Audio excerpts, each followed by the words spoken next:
In this presentation, I will briefly cover some quite complex topics, but we'll get through this.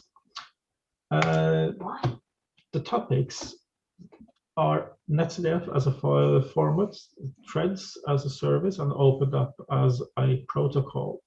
There are a lot of acronyms you will see during this presentation, and I'll show that you can read up these separately at your convenience. We'll make sure that the presentation is getting online after this conference.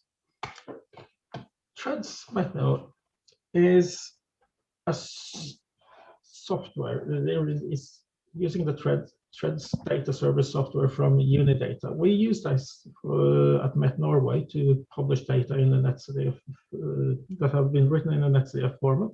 Typically, these are gridded data, like you just saw from the atmospheric models and the nowcasting and the radars. It could be also be time series, like I've shown in these in the bottom left example here, which is just a time series of in this particular example is just the ice coverage in the Arctic. So could be anything, could be observation stations.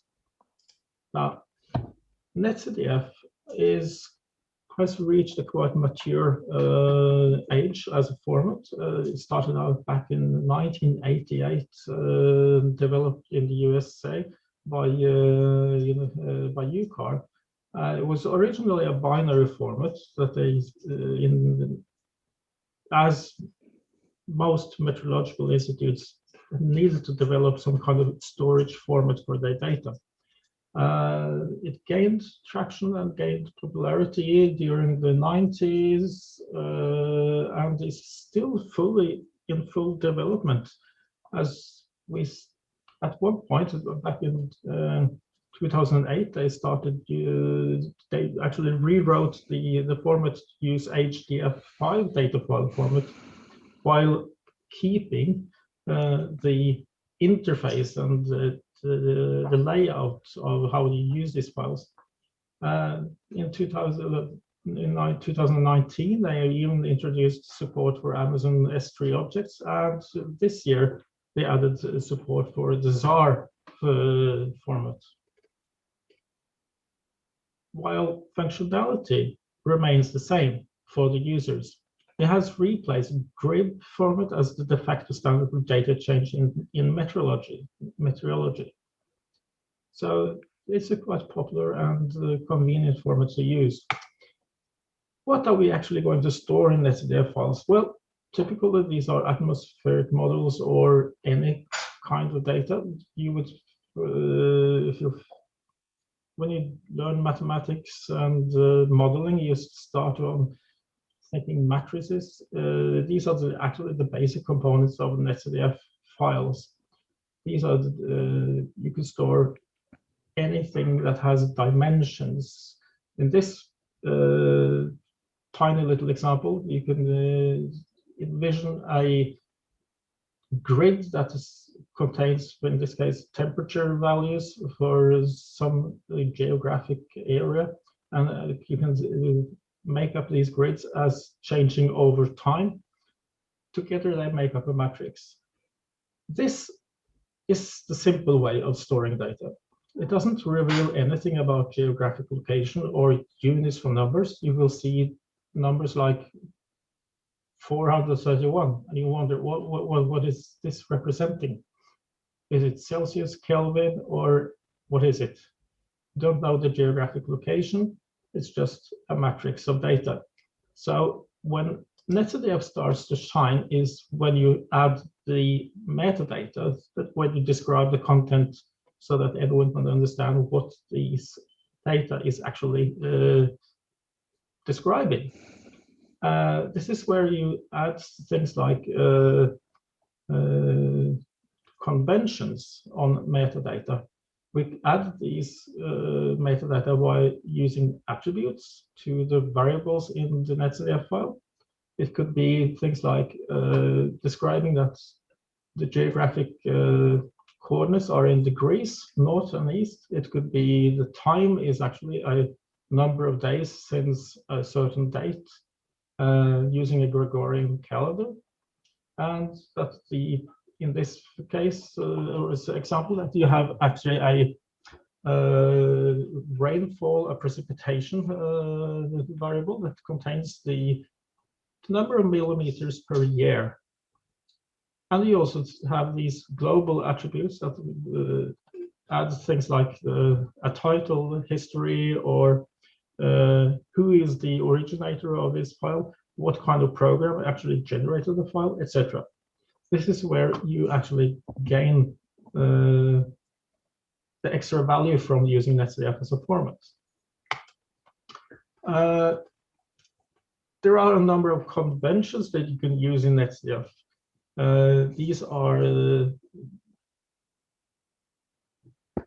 conventions that ensure that we all share the same dictionaries, the same language when we describe the content of netCDF files. Met Norway recommends the CF Convention, the ACDD and COARDS, etc. There is a link here that shows you many of these conventions, and they regulate the use of attributes. Now, this is fine. Now we can describe our data. We can make it easy to look up information and ensure portability. But how do we share data? Because netCDF files, if you think of them as single files, they are coming from production chains, from international partners that send data to us. We store them on our disk systems, and we use THREDDS, or THREDDS Metno, which is our server, to present these files either as individual files or aggregated datasets. If you look at the web server THREDDS Metno, which is the front end for THREDDS datasets, we have divided these netCDF files and the directories into catalogues so that we can show them with some kind of content-based catalogization. Let's have a look at one of the ocean models. It's the Barents 2.5 kilometer ocean model, which I'm sorry about the scale of print here, but I'll show you on the next slide. The Barents 2.5 kilometers ocean model presents a number of files for each day they run the model. This is a forecast model. We can show these files either as individual files or as an aggregation of all the model runs along the time axis. Imagine stitching together 24-hour spans, presenting it as a complete file, although it's not a physical file that covers years of results. We call this an aggregation. If we want to look at the individual files from the THREDDS server, we can then click on this files link. You get a new web page where you can see individual files, and together with their file size and the latest modified dates. Makes it easy to navigate through the structure here. If you want more information about the specific file, you can then get a new web page which will give you access links to different services. We have the OPeNDAP service, which is what I'm going to describe the most later on. You can even download the file by using the HTTP server link here. Then that gives you a copy of the file. Or you can use VMS and web cover services. There's also an integrated viewer, graphical viewer on the website. It's called Godiva 2. And in this case, visualization, you can select different variables and the exact time, or even in this case, since it's an ocean model, you can just select the depth of the model where you want to visualize. Very user-friendly, but it doesn't really allow you to download content yet. I'll come to that later. If we want to see an aggregation, that means the entire time series of this model for several years, for instance. You will choose the aggregated link, and you will be presented with a similar page as if you were looking at in an individual file, except the download file link is not present anymore, because this is just a virtual file that you're looking at. It's not a physical file. If you want to look at the OPeNDAP link, I'll show you here the OPeNDAP link, which is in small print here. Do not confuse that with the OPeNDAP URL. The OPeNDAP URL, this is what I highlighted here. This is one of the most common beginner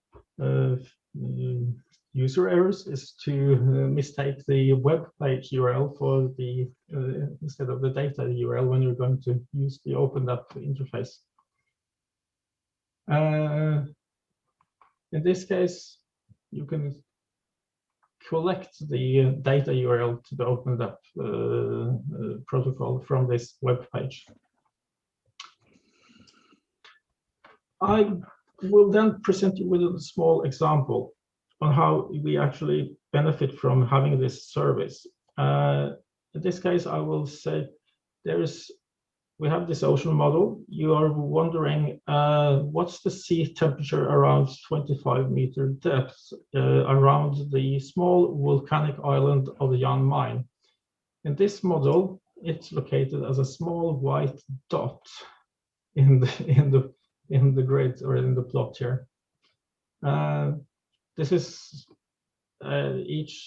each day is about 3.5 gigabytes of data that you will find if you look at the individual file. But we want to know what's the sea temperature around this little dot in the ocean. You could go to the OPeNDAP web page, and you could, in principle, extract data there by using the interface where you enter a time index, depth index, and Y and X indices. That's very inconvenient, because you need to know, as if you were working with a matrix, you would need to know the index numbers, which doesn't really tell you what time or depth or geographic area you're in. So that's inconvenient for a user. That's where you start using OPeNDAP with an OPeNDAP enabled tool.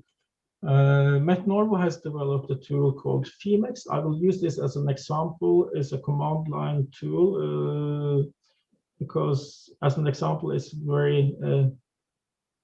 I find it very easy to read the command line options in comparison to other tools that you will find.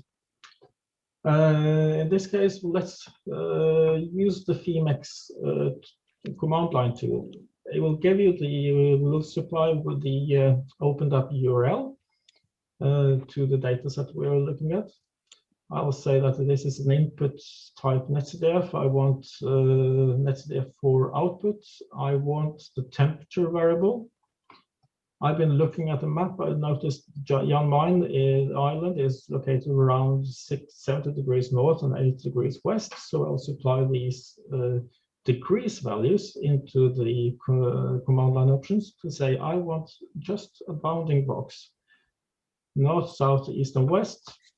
I want some data between 20 and 30 meters of depth from the model, and I want just 24 hours of data starting on June 16th and 24 hours forward.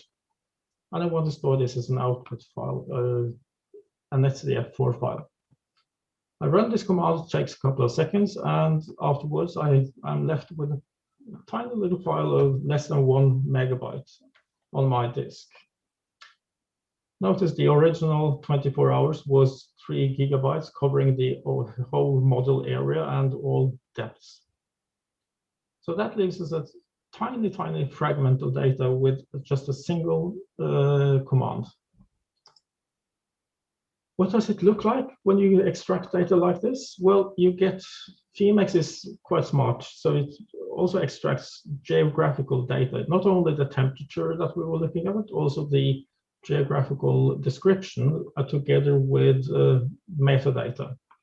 So you actually get a complete result file, but with only a few grid points and one single depth, and the 24 hours of data that we were looking for. There are tools that can visualize this, like NCView. You can open up the file with the NCView command line tool. It will show you this, but you will see that this tiny little island is no longer a small single dot in the ocean, but you have actually got the area around it, and we can look at details. Or we can open up this file in another command line tool or a library or whatever we wanted, and extract the real numbers from it. One benefit then is that you can actually, when you are using CF conventions, when you're looking at units, you can also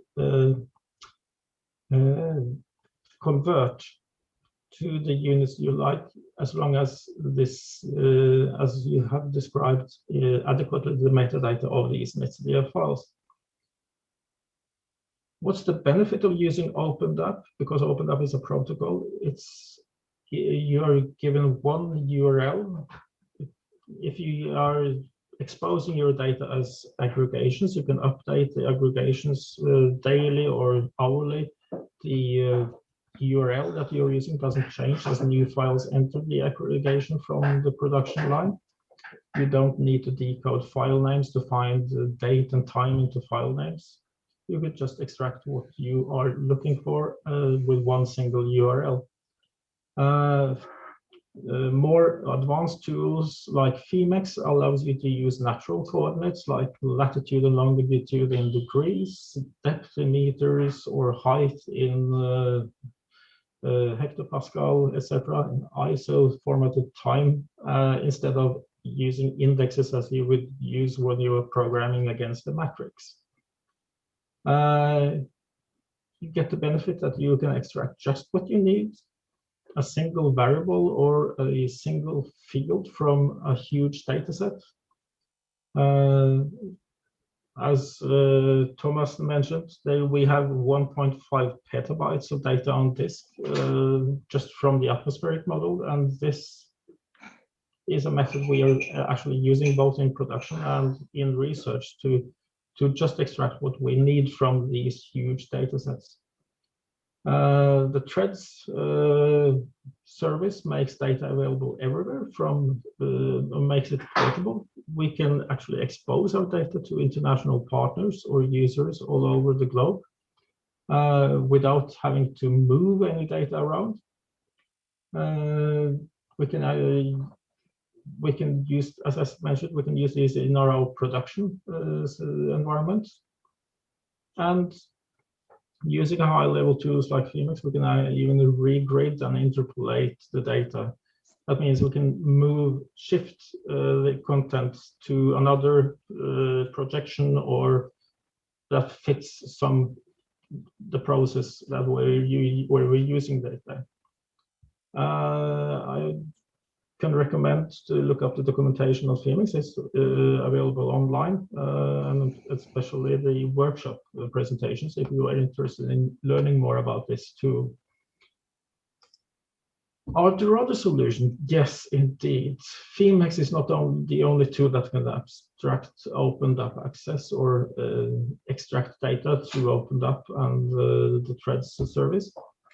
You can there is a large number of tools, and you can You will find anything from full graphical applications like IDV or web map services, command line tools, and libraries that you can embed into your own programming language, suitable for anything from I could in theory even develop mobile apps to use the data, or HPC applications. Sky is the limit here. I'm most certain that a toolbox is available, ready for you in your favorite working environment. And to sum up the presentation, create your data files as netCDF. Add the metadata using the CF conventions or the similar standard. Describe the content with this and make it easy to read the data and trace it.